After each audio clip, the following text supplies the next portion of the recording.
This song does not apply to good children or true Christians. Don't go into the forest. You'll have a Neanderthal chasing after you. His teeth are sharp and his skin coarse. It'll be the last thing you ever do. Oh, don't go into the forest. You can laugh all you want as long as you want to. And if you want to test my words and test them, some will do. Then boy, I have a surprise just waiting for you. His name's not Harry and his voice isn't scary, but you know he can roar if he wants to. He's 3 times the size of a regular man, about as wide as the widest minivan. You haven't seen him because they're not brave enough to put him in a zoo. No, sir.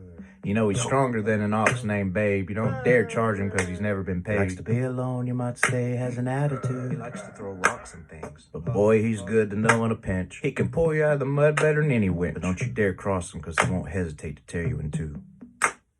Unbeknownst to the lawman who comes snooping around my house on that summer's day, my friend the Sasquatch was watching them from the woods a click away. I was feeding corn to Henrietta, and that officer said to me, "Son, I see you haven't got the mark and you've yet to get the vaccine." Well, you know, I'm a Christian gentleman and I've been through this before. This rigmarole. But this time I did not anticipate that we was about to see a war.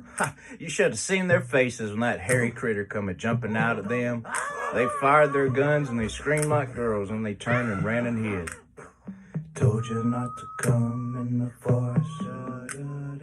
Told you not to come in the forest. Well, next thing you know, they done got on the radios and they called up the others and they all started the show. And they lined up their cars and they got out their chops and they did just like they do on those episodes of Now you gotta know that this whole time my giant friend was just standing there making goofy faces at them. He was acting cornier than the corn in my hand. Those officers treated him like a saint. I tried to warn him not to piss him off, that vengeance belongs to the Lord. But as for me, I ain't going nowhere. I'd die before I conform. Don't go into the forest. You have a Neanderthal chasing after you. His teeth are sharp and his skin coarse.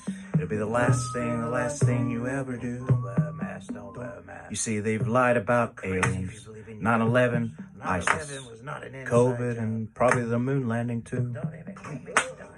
They'll dig up bodies 6,000 years old and call them the missing link. So they use Bigfoot to justify evolution is true. Charles Darwin was right. You're in a boat that's sinking. I don't know what you're thinking. It's best for you to go right now. It's too late when his eyes start blinking. And then the cops began to realize about the time Bigfoot started making googly eyes, he was just standing there making signals to the trees. You see, I might have neglected to mention to them that Sasquatch travels in groups of 10. During mating season, it's 10 times 3.